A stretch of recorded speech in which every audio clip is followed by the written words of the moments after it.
Sabe aquela frase que você ouvia a vida inteira? Nossa, ele é tão inteligente, esse menino vai longe. Se você cresceu ouvindo isso, tirando 10, sem sequer abrir o livro, sendo orgulho da sua família, pois é, eu tenho uma notícia para você que talvez doa um pouco. Se a criança prodígio foi a maior armadilha da sua vida.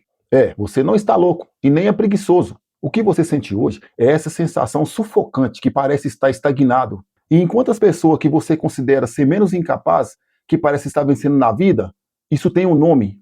É a ilusão potencial colidindo de frente com a sua realidade adulta.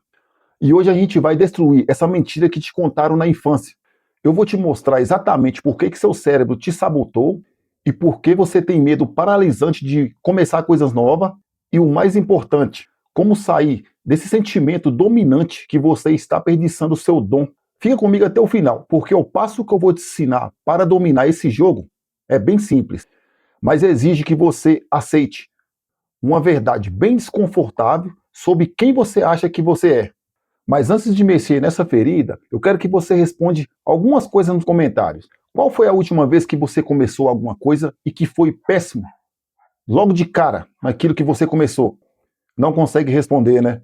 Pois é exatamente por isso que a gente precisa começar falando sobre a jaula invisível que construíram para você. Bora comigo pro primeiro ponto. Sabe quando você era criança, que tudo que você fazia de bom, tudo aquilo era resumido em uma só palavra? Mas que criança inteligente! E é aí que nasce a sua identidade unidimensional. E você não era criança esforçada, ou engraçada, ou criativa.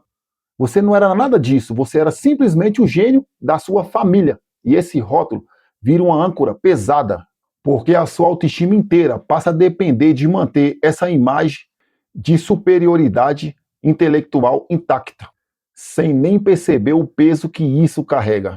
E como você aprendia rápido na escola, isso era brincadeira. Você tirava notas excelentes sem nem sequer suar a camisa.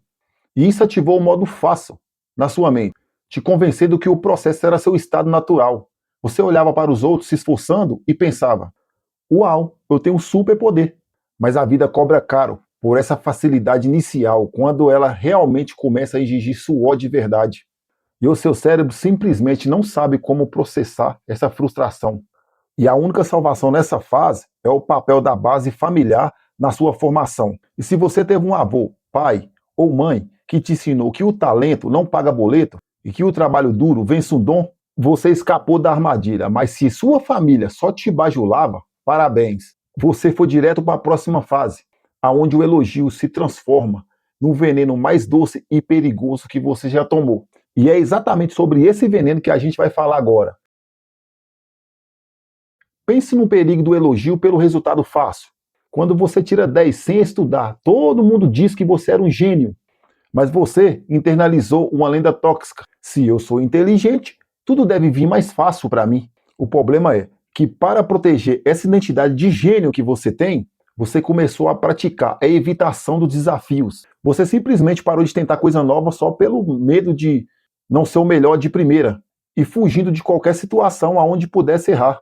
E é aqui que vem um choque de realidade que ninguém te preparou para enfrentar. A escola não te ensinou a estudar, a lidar com frustrações ou persistir quando as coisas ficarem difíceis. Quando a cobrança da vida adulta bater na porta, você trava completamente, porque nunca desenvolveu a musculatura do esforço. E é aí que você acaba de descobrir da pior forma que inteligência bruta não paga conta e que a vida real não te dá nota 10 igual você ganhava na escola só pelo fato de você existir. E é aqui que entra a metáfora da mansão versus casinha. E ter um potencial não significa que a vida será mais fácil. Significa que a construção exige muito mais trabalho e sacrifício. É como acontece com os atletas de elite. E você achando que ia morar numa mansão de graça, mas descobriu que precisa colocar cada tijolo com as próprias mãos. E quando você percebe que não tem as ferramentas para isso, a vergonha começa a te isolar do mundo. E aqui nasce a lacuna do potencial. E eu te garanto que ela dói mais do que qualquer fracasso real. Existe um abismo gigante entre o que você acha que é capaz de fazer, porque a vida inteira te contaram aquela palavrinha bonita que você é capaz de conquistar o mundo, o que você realmente entrega no dia a dia. E você simplesmente olha para pessoas comuns, conquistando carreira sólida, casamento estável. E é aí que vem aquele pensamento: como eles conseguem e eu não? Sendo que eu sou o mais inteligente. A resposta é simples e cruel. É que elas tentaram e você não teve coragem de tentar. É aí que entra a autossabotagem como um mecanismo de defesa do seu ego. Você começa a fazer coisa meia boca, entregar projeto na última hora, não dedicar 100% aos projetos, adiar os planos. Agora, por quê? Será por que você faz isso? Porque se você falhar, dando o seu melhor, a culpa é da sua incompetência. Mas se falhar sem se esforçar, aí você mantém a desculpa perfeita. Ah, eu não consegui porque eu não tentei de verdade. Isso é uma proteção genial do ego, mas que te mantém preso em uma prisão invisível. E o preço dessa proteção é o isolamento total. Conexão humana genuína exige vulnerabilidade, exige que você mostre imperfeito e que erre na frente dos outros e que peça ajuda. Mas você evita tudo isso porque você tem pavor de não ser excepcional diante das pessoas. Resultado de tudo isso, você acaba ficando sozinho, cercado de gente conhecida, mas na verdade ninguém te conhece de verdade. E essa solidão te empurra para uma armadilha mental ainda mais perigosa. E é disso que a gente vamos destrinchar agora. Para entender essa prisão, você precisa primeiro entender o tripé da mente: intelecto, emoção e ego. A criança super inteligente, ela super desenvolve o intelecto, mas deixa a gestão emocional e o ego completamente atrofiada. Quando as coisas dão errado, entra o viés cognitivo em ação.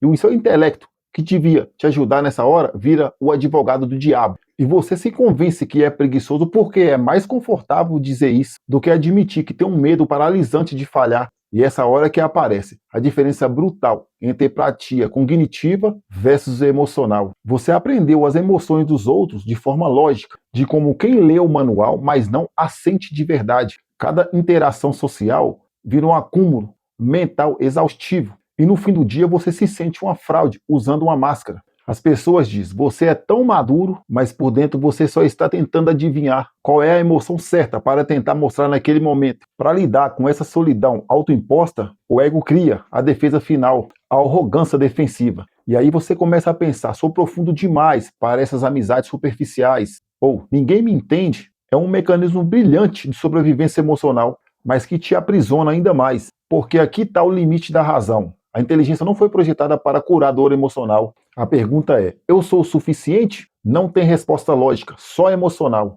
E é exatamente por isso que pensar mais nunca vai te libertar. Chega de se esconder atrás do intelecto. O passo inesgotável para sair dessa é desvincular a sua autoestima do rótulo de ser inteligente. Ser inteligente é genético, é um lado biológico. Não é uma conquista. E você não merece crédito por algo que não exigiu esforço. E a partir de hoje você precisa fazer uma mudança de identidade radical. Para de perguntar: o que vai me fazer parecer inteligente? E começa a perguntar: o que vai me ajudar a crescer e ser uma pessoa melhor? Isso significa que você precisa abraçar o desconforto de forma debilitada e dê a si mesmo a permissão sagrada para ser iniciante, para ser péssimo em algo novo, para focar em participar da vida, ao invés de apenas vencer. E lembre-se sempre do valor de ser humano. O seu valor não vem de ser excepcional ou brilhante, mas sim de ser um ser humano.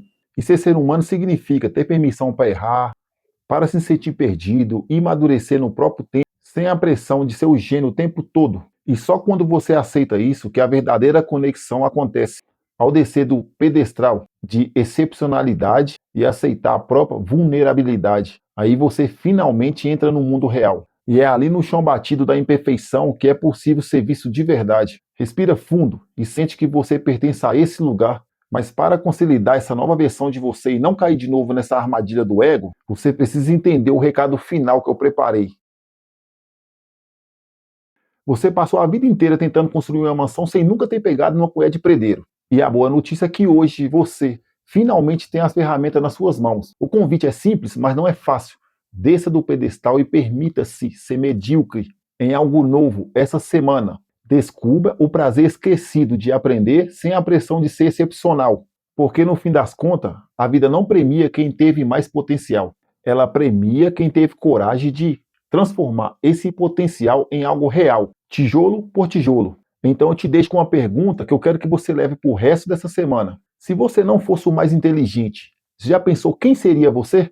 O que você faria amanhã se não tivesse nada para provar para ninguém? Não deixe essa pergunta morrer nos comentários. Pare na frente do espelho e pergunta para você mesmo essas duas perguntas. E se você está sentindo que está na hora de parar de se sabotar, essa é a hora. Porque cada dia que você adia essa mudança é mais um dia que seu verdadeiro eu fica trancado do lado de fora. E se esse vídeo fez você se sentir menos sozinho nessa jornada, já esmaga esse dedo nesse botão de inscrever e ativa o sininho, porque toda semana a gente está destruindo maneira que te contaram sobre de quem você deveria ser. E compartilhe esse vídeo para aquele amigo que você sabe que é brilhante, mas está travado na própria genialidade. E lembre-se, ser humano é muito mais importante do que ser genial.